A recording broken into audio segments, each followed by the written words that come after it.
Tae-Rok did not have time to process the filth of the basement or the stench of the men around him. Not time to think about the rival syndicate he was here to dismantle. Not time to think about the millions of one at stake. Right now, there was only one image seared into his retinas. The girl on the stage. He didn't walk. He lunged, his body moving before his mind could catch up. He collided with a high-bidding executive, sent a champagne flute shattering against the concrete, and fell. He didn't fall because he tripped. He fell because his legs simply stopped supporting the weight of his sins. His $5,000 custom-tailored trousers hit the grime-slicked floor, but he didn't feel the impact. Tears, hot and foreign, carved tracks through the expensive cologne and cold sweat on his face. Through bloodshot eyes, he looked up. The girl stood under a single, flickering industrial light. She was so thin she looked like a paper doll that might tear in the breeze. Her long, dark hair was a matted, wet mess that clung to her collarbones like oil. Around her neck hung a crude wooden sign with item number 42 scrawled in black ink. Her wrists were raw, chafed red by the thick hemp rope binding them. Tae-Rok felt a phantom pain in his own chest, a physical tearing of his heart. For 3 years, he had been the apex predator of Seoul, a man who thought his power was a fortress.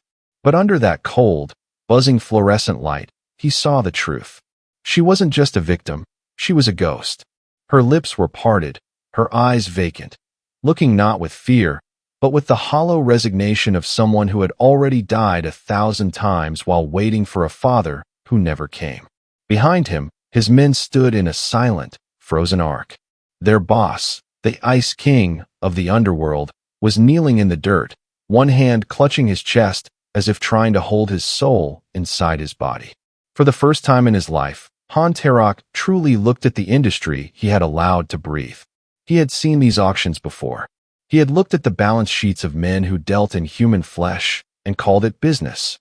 He had thought it was normal, as long as it wasn't his blood. But tonight, the item on the stage had a name. G1, he whispered. The name felt like a blade in his throat. His hand, the same hand that had signed death warrants and moved empires, reached out toward the stage. It was trembling like the terrified boy he had been 30 years ago, hiding in an alleyway while the world took everything from him. He had spent 3 years telling himself he was a king, while his only daughter was being labeled with a price tag in the shadows of his own city. He didn't just want to save her. He wanted to burn the world that had dared to touch her.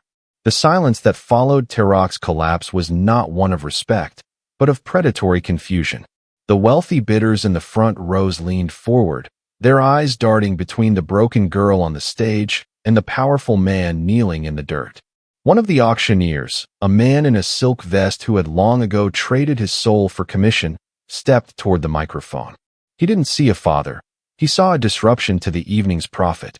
Sir, if you cannot control your emotions, I must ask you to leave the floor. The auctioneer's voice boomed, thin and oily. This is a place of business. Item 42 is currently at 80 million won. Do you wish to bid, or should we move? The word died in his throat. Tae-Rok didn't rise quickly. He rose with the slow, terrifying weight of a mountain about to crumble. He wiped the tears from his face with the back of a hand that no longer trembled.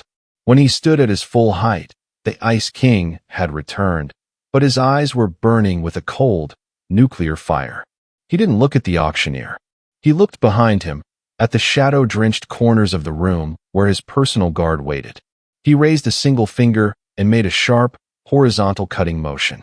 The transition was instantaneous. The heavy steel fire doors at the rear of the hall slammed shut with a thunderous boom that echoed like a gunshot.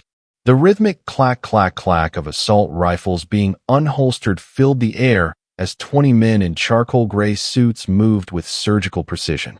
They didn't just enter, they occupied.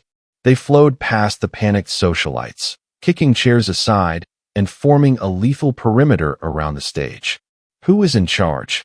Tae-Rok's voice wasn't loud, but it carried a jagged edge that sliced through the rising murmurs of the crowd. He stepped toward the stage, his polished shoes crunching on the broken glass of the champagne flute he had shattered moments ago. The auctioneer stammered, his hands fluttering. This is a private event. You have no authority here. Tae-Rok. We have our own security. Your security is currently being folded into the trunks of their own cars. Tae-Rok interrupted, his voice dropping to a deathly whisper as he reached the edge of the platform. He didn't look at the man. He looked only at Ji-won. She hadn't moved. She was staring at him, her eyes wide with a flicker of something that wasn't quite recognition, but a terrifying, deep-seated fear. To her, he was just a more powerful monster than the one who had held the gavel. Tae-Rok turned back to the room, his gaze sweeping over the horrified faces of Seoul's elite.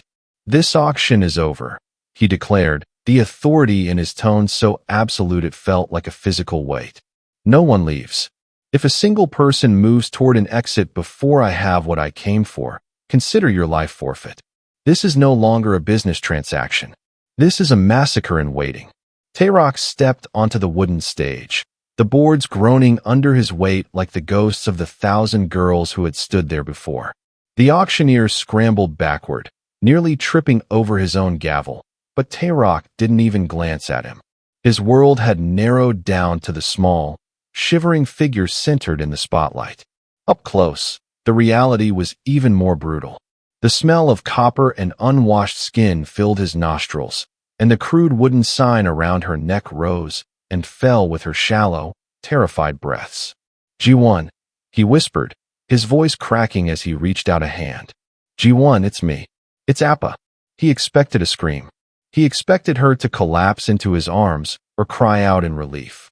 But as his fingers brushed the coarse fabric of her oversized shirt, she flinched with a violence that made him pull back as if burned.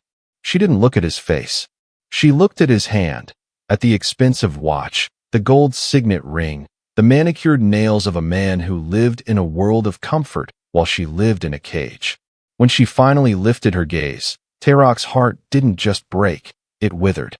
Her eyes were wide, bloodshot, and utterly vacant of hope. There was no recognition in them. There was no daughter looking at a father. There was only a victim looking at a buyer. How much? She rasped. Her voice was a dry, hollow scratch, stripped of the melodic laughter he had replayed in his head for 3 years. Just tell me what you want me to do. Don't hit me again. The words hit Tae-Rok with more force than any bullet ever could. He stood frozen, his hands suspended in the air, realizing that to her, he was just the latest monster with a thicker wallet.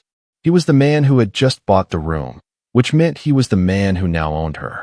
The expensive suit that symbolized his power was now a barrier. His authority was just another chain. No, Ji-won, no. He choked out, the tears returning, hot and bitter. I'm not. I'm taking you home. I've been looking for you for so long. She didn't move. She didn't blink. She just stood there with her shoulders slumped, her bound hands trembling slightly. That's what the last one said, she whispered, her eyes drifting back to the floor. They always say they're taking me somewhere else. Tae-Rok turned to his men, his expression a mask of pure, agonizing fury. Get the bolt cutters, he barked, his voice shaking with the effort to remain standing. And get a coat. My daughter is cold. As his guards moved to obey, Tae-Rok looked back at the girl who was his entire world. She was a ghost dwelling in the shell of his daughter, and as he watched her flinch at the sound of the approaching footsteps, he realized the war wasn't over. He had reclaimed her body, but her soul was still lost in the dark, and he was the one who had built the shadows. The heavy steel jaws of the bolt cutters snapped through the hemp ropes with a sharp, metallic crack. Tae-Rok didn't wait for his men to move. He caught Ji-won's hands before they could fall, his thumbs brushing against the raw, weeping sores the fibers had left behind. He draped his heavy wool overcoat over her slumped shoulders, the expensive fabric swallowing her frail frame. She didn't lean into him. She simply sat there, a hollow statue, as his men began the grim work of clearing the room. By the time they reached the secure command center in the belly of his Seoul headquarters, Tae-Rok's grief had hardened into a cold, diamond-sharp rage. He sat before a wall of flickering monitors, his white dress shirt still stained with the grime of the auction floor. Across from him, his head of security, Kong, tapped feverishly at a keyboard, his face pale under the sterile blue light of the screens. I want the logs, Tae-Rok said, his voice a low, dangerous vibration. 3 years ago, the night of the Winter Gala. Every vehicle, every driver, every digital signature that passed through the school gates. Kong hesitated, his fingers hovering over the keys. Sir, those files were archived under the untouchable protocol. Only a Tier 1 bypass can. I am the protocol, Tae-Rok hissed.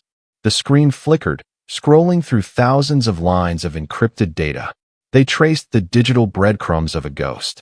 For 3 years, Tae-Rok had searched the streets, the docks, and the rival territories, never dreaming that the answer was tucked neatly inside his own ledger. Then, the scrolling stopped. A red highlight blinked on a specific transport log. It was a high-security armored van, one of Tae-Rok's own, recorded as being out for routine maintenance on the exact hour G1 vanished. But the GPS pings told a different story. The van hadn't gone to the garage. It had shadowed G1's school bus for 6 miles before the signal was manually terminated. Tae-Rok stared at the authorization signature at the bottom of the log. It wasn't a forged name. It was a legitimate, encrypted key belonging to the inner circle. The leak wasn't a crack in the wall. It was an open door held wide by someone he called brother. The kidnapping hadn't been a random act of cruelty by a rival. It was a logistical masterpiece executed using his own fuel, his own vehicles, and his own security clearance. He looked at his hands, realizing they were no longer trembling. They were clenched so tight his knuckles threatened to burst through the skin.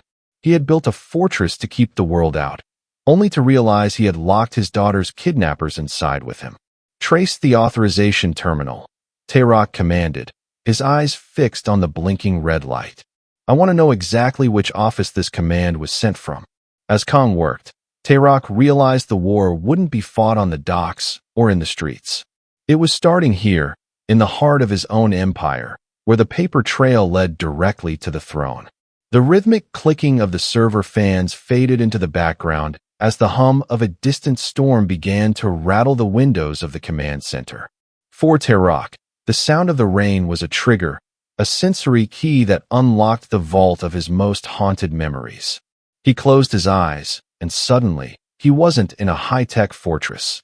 He was back in his black sedan 3 years ago, watching the wipers struggle against a relentless Seoul downpour.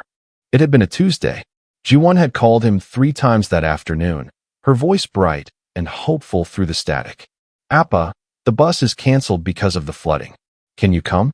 I'll wait under the big clock at the gate. Tae-Rok had checked his watch, a different gold piece back then, but the same obsession with time. A rival faction leader was waiting in a tea house across the city to discuss shipping territories. In the world of the Mafia, tardiness was seen as weakness, and weakness was a death sentence. Stay inside the guard shack, Ji-won, he had told her, his voice clipped and distracted as he signaled his driver to pull away from the curb. I'll send Secretary Kim. I have a meeting I can't move. But Kim SSI is scary, she had whispered. Please, Appa. Just this once. I'm busy, Ji-won. Be a big girl. He had hung up, silencing the phone to focus on profit margins and blood oaths. He remembered the feeling of triumph as he walked out of that tea house 2 hours later, having secured a new dock. He felt like a king. That feeling lasted exactly until he checked his messages and saw 15 missed calls from the school and none from his daughter. Returning to the present, Tae-Rok opened his eyes to the sterile glow of the monitors. The regret was a cold, physical weight in his stomach. He had traded his daughter's safety for a tea house negotiation. He had prioritized the business of shadows, never realizing that the shadows were hungry enough to take his heart. He looked at the digital logs again, the red line of the armored van's path. It hadn't just been a kidnapping, it had been an extraction. Because he hadn't been there, she had likely seen one of his own vehicles pull up, seen a face she recognized from his own inner circle, and stepped into that van thinking her father had finally sent for her. I was busy, he whispered to the empty room, his voice thick with a self-loathing that no amount of vengeance could ever wash away. I was so busy becoming a god that I forgot I was a father. The rain outside intensified, lashing against the glass like a whip, a constant reminder of the day he had left her alone in the dark. The dining room of the Han estate was a cavern of obsidian and gold, illuminated by a chandelier that dripped with crystal like frozen tears. A long mahogany table groaned under the weight of a feast, roasted meats, expensive wines, and delicacies that cost more than most families earned in a year. Tae-Rok sat at the head, his face an unreadable mask of granite. To his left and right sat the 7 men who controlled the pillars of his empire. These were the men he had bled with, the men who carried his secrets like holy relics. The atmosphere was suffocating. The only sounds were the rhythmic clink of silver against porcelain and the steady, rhythmic drumming of the rain against the floor-to-ceiling windows. Tae-Rok didn't eat. He watched.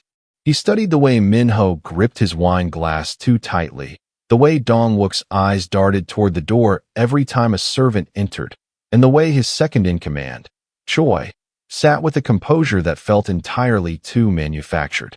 "I visited an interesting gallery tonight," Tae-Rok said, his voice slicing through the silence like a piano wire. The clinking of silverware stopped. 7 pairs of eyes fixed on him. "It wasn't art on the walls, however," he continued, swirling the dark red liquid in his glass. "It was a basement, near the docks, a place where things are bought and sold without receipts, where humanity is stripped away and replaced with a serial number." He paused, letting the word basement hang in the air like a noose. He watched Choi. The man didn't flinch, but a single bead of sweat traced a path down his temple, glistening under the chandelier's light. "I found something there," Tae-Rok whispered, leaning forward into the light. "Something that was stolen from me 3 years ago. Something that was moved using one of our armored vans. A van authorized by a digital signature from this very table." The silence turned brittle, ready to shatter. Tae-Rok slammed his glass down, the wine splashing like a bloodstain onto the white linen cloth. "Who did it?" Young Soo, the youngest of the lieutenants, began to stammer, but Choi finally spoke, his voice smooth and devoid of heat. "Brother, we all know the underworld has its own appetite. Perhaps a rogue driver? A low-level breach? We should investigate the docks, not turn on each other." Tae-Rok stared into Choi's eyes, searching for the flicker of the man who had authorized the maintenance log while Ji-won stood alone in the ring. He saw it then, a microscopic shift in Choi's pupils, a glimmer of predatory greed hidden behind a mask of loyalty. The feast was over. The hunger in the room had changed from an appetite for food to a thirst for survival. "I'm not looking for a rogue driver, Choi," Tae-Rok said, his voice dropping to a deathly calm. "I'm looking for the man who thought he could sell my blood and still sit at my table." The chaos of the mansion and the tension of the dining room felt worlds away in the mountain-safe house. Here, the only sound was the crackle of cedar wood in the fireplace and the rhythmic, mournful sigh of the wind through the pines. Tae-Rok had traded his silk suit for a simple linen shirt, but the weight on his shoulders had only grown heavier. He stood in the doorway of the guest room, watching Ji-won. She was sitting on the edge of a bed covered in Egyptian cotton sheets that cost more than a year of a teacher's salary. On the nightstand sat a bowl of porridge made from the finest grains and a glass of mineral water from the French Alps. Tae-Rok had surrounded her with the absolute best his blood money could buy, yet as he watched her, he realized with a crushing clarity that he might as well have given her stones. Ji-won didn't touch the food. She sat perfectly still, her hands folded in her lap, her gaze fixed on a knot in the wooden floorboards. She looked like a bird that had been kept in a dark cage for so long it had forgotten how to use its wings, even with the door swung wide. "Ji-won-ah," Tae-Rok said softly, stepping into the room. She didn't flinch this time, which was worse. It meant she had moved past fear into a state of total emotional numbness. He knelt on the floor beside the bed, bringing himself lower than her, trying to shed the aura of the boss that usually commanded every room. "I bought those strawberries you used to like," he whispered, gesturing to a small crystal bowl. "The ones from the greenhouse in Jeju." She finally turned her head, her eyes tracing his face with a detached curiosity, as if he were a ghost she was trying to remember. "Why?" she asked. Her voice was barely a breath. "Why spend so much on me? I'm just..." Item 42. Tae-Rok felt a sob catch in his throat, a jagged piece of glass he couldn't swallow. He reached out, his hand hovering inches from hers, waiting for permission that never came. He looked at the luxury of the room, the silk curtains, the heated floors, the high-end security cameras, and saw them for what they truly were: more walls. He had spent his life accumulating wealth to protect his blood, only to find that his wealth was useless against the silence in her eyes. He could buy back her freedom, but he couldn't buy back the 3 years of laughter he had traded for power. He was a billionaire in a room full of gold, yet he had never felt more bankrupt. Tae-Rok sat in the dimly lit command center of the safe house, the only light coming from the 3 monitors glowing with cold, forensic data. Kang's voice came through the encrypted line, sounding hollow and weary. "The digital signature has been verified, sir. It wasn't just a stolen key. The authorization for the armored van's diversion was sent from a private terminal inside your own secondary estate." Tae-Rok stared at the screen, where a bright red arrow on the logistical map pointed directly to the office of Choi, his second-in-command. The evidence was as undeniable as it was devastating. It wasn't just a betrayal, it was an optimization. Choi hadn't just taken Ji-won. He had used Tae-Rok's own Deep Shadow protocol to hide her. It was a system Tae-Rok himself had designed to move sensitive assets and illicit cargo without leaving a trace for the police or rival gangs to follow. As the realization settled into his bones, Tae-Rok felt a sickening sense of vertigo. He had spent 3 years tearing the city apart, looking for an external enemy, never realizing that the very system he prided himself on, the invisible web of corruption, the silent transport routes, and the off-the-books warehouses, was the perfect cage for his daughter. She hadn't been hidden in a basement in some far-off province. She had been moved through his own docks, fed with supplies from his own companies, and guarded by men who wore his insignia. He didn't just sell her, Kong. Tae-Rok whispered into the empty room, his voice a jagged rasp. He used my own life's work to make her disappear. He turned my empire into her coffin. The brilliance of the betrayal was what hurt the most. Choi knew that Tae-Rok would never suspect his own protocols. The Ice King had built a world so dark and so efficient that even he couldn't see what was happening in the shadows of his own throne. Every time Tae-Rok had checked the security logs, he had been looking at data Choi had scrubbed. Every time he had expanded his territory, he had unknowingly given the traffickers more room to hide her. Tae-Rok stood up, the chair scraping harshly against the floor. The grief was gone, replaced by a cold, surgical clarity. He had spent 20 years building a machine of absolute power, but that machine had turned into a monster that ate his only child. If the system was the cage, then the only way to free her was to destroy the machine itself. He reached for his phone, dialing the one number he had sworn he would never call, the lead investigator of the National Intelligence Service. The night air of Seoul didn't just carry the scent of rain anymore. It carried the acrid, heavy stench of burning rubber and high-grade diesel. Tae-Rok didn't wait for Choi to move first. He struck his own empire with the precision of a surgeon and the fury of a hurricane. Within 3 hours, 3 major distribution hubs, territories he had spent a decade securing, were engulfed in orange flames that licked the black sky. He wasn't just attacking a rival. He was cauterizing his own wounds. He stood on a rooftop overlooking the Gangnam district, his phone glowing with frantic alerts from his lieutenants. They were calling him a madman. They were claiming the Ice King had finally cracked. But Tae-Rok ignored the noise. He watched through binoculars as his personal strike team, men whose loyalty he had bought with blood rather than just bills, systematically breached the logistics centers Choi had used to mask the trafficking routes. Every warehouse burned was a message. Every shipment of luxury goods destroyed was a sacrifice. He was dismantling the very infrastructure that allowed a shadow like Choi to exist. But as the fires rose, the underworld began to howl. By midnight, the alliance of rival families, men who had lived in fear of Tae-Rok for 20 years, sensed the fracture.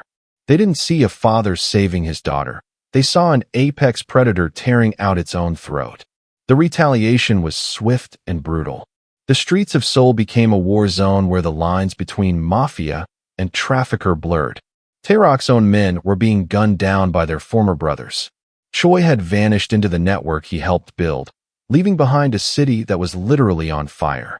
Tae-Rok watched as a convoy of police vehicles screamed toward one of his burning docks, their sirens a haunting melody of his approaching end. He didn't care about the territory. He didn't care about the billions in lost revenue. As a grenade detonated in the distance, rattling the windows of his perch, Tae-Rok simply adjusted his tie. He had spent his life building a cage for the city, and now he was burning it down with himself inside. He was no longer the enemy of the law or the rival gangs. He was the enemy of the very world that had dared to put a price on Han Ji-won. If Seoul had to burn to ensure no other girl was ever labeled Item 42, then he would be the one to strike the match. The sirens did not sound like a threat anymore. They sounded like an ending. Tae-Rok stood in the center of a glass-walled office at the National Police Agency, the dawn light bleeding over the horizon, gray and indifferent. He was no longer the Ice King. He was a man in a scorched suit, his hands stained with the soot of his own empire, holding a single, encrypted black drive. Across from him sat Chief Superintendent Park, a man who had spent 20 years trying to put Tae-Rok behind bars. Park's eyes were weary, staring at the drive as if it were a live grenade. "You realize what you're doing, Han Tae-Rok?" Park's voice was a low rasp. "Once I plug this in, there is no turning back. You aren't just giving us Choi. You're giving us the ledger, the bank accounts, the names of every politician and rival boss from here to Busan. You'll be the most hunted man in the history of this country." "I am already a dead man, Superintendent," Tae-Rok replied, his voice devoid of heat, as steady as the rhythmic ticking of the wall clock. "The only thing that matters is the girl in the car outside. My daughter has no name in your system. No Item 42. No association with my blood. She gets a new identity, a clean record, and a life where she never has to look at a shadow and see me." Tae-Rok pushed the drive across the table. It slid over the polished surface with a final, hollow sound. Within those circuits lay the complete architectural plans of the underworld, the very system that had swallowed Ji-won. By surrendering it, he wasn't just buying her safety. He was burning the maps that led to her. He was ensuring that when Choi and the others came for revenge, they would find only a vacuum where an empire used to be. "One condition," Tae-Rok added, his gaze boring into Park's. "She doesn't see me in handcuffs. She doesn't see the trial. As far as she is concerned, her father is gone. Let her believe I died a man she can remember, not the monster you're about to lock away." Park looked at the drive, then back at the broken father. He nodded slowly, a silent acknowledgement of the heaviest price a man could pay. Tae-Rok stood up, his posture straight, his heart finally quiet. He had spent 20 years building a throne of bone and iron, only to trade it for a piece of plastic and a daughter's chance to breathe. As the officers entered the room to take him into custody, he looked out the window one last time at the car. He didn't need to say goodbye. The surrender was his only way to love her. The 5 years that followed the collapse of the Han Empire were quiet, a silence that Tae-Rok had earned with his life's blood. The steel and glass of Seoul had been replaced by the salt-crusted air of a remote coastal village, where the only hierarchy was determined by the tides. Tae-Rok sat on a weathered driftwood log, his skin bronzed by the sun, and his hands, once used for destruction, now calloused from hauling fishing nets and repairing local boats. He was no longer a ghost in a $5,000 suit. He was a man who lived by the rhythm of the waves. A few yards away, Ji-won stood at the shoreline. She was 19 now, and the fragile, paper doll girl from the auction had been replaced by a young woman with strength in her shoulders and life in her eyes. She was wearing a simple yellow sundress that caught the sea breeze, her long hair blowing freely, no longer matted or wet, but glowing in the late afternoon light. She spent a long time looking at the horizon, where the orange sun was beginning to dip into the gray-blue water. Tae-Rok watched her, as he did every evening, grateful for the distance he had placed between her and the shadows. He had served his time, stripped of his name and his wealth, and in return, the universe had given him this, the chance to watch her breathe without fear. Ji-won turned away from the surf and walked toward him. Her feet sank into the wet sand, leaving footprints that the tide would soon wash away, just as the law had washed away their past. She stopped in front of him, the light of the setting sun casting a golden halo around her.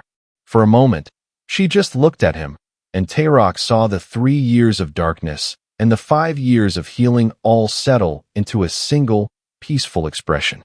"The tide is coming in," she said, her voice clear and resonant, no longer a hollow rasp.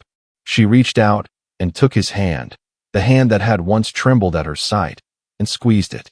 "It's time to go home, Appa." The word hit him with the force of a tidal wave, but instead of drowning him, it lifted him. It was the first time she had used the name since the day of the rain. Tae-Rok stood up, his heart finally full, and looked at his daughter. He was no longer a king, and he had no empire to leave her, but as they walked back toward their small cottage together, he realized he had finally given her the only thing that ever mattered, a father who was actually there.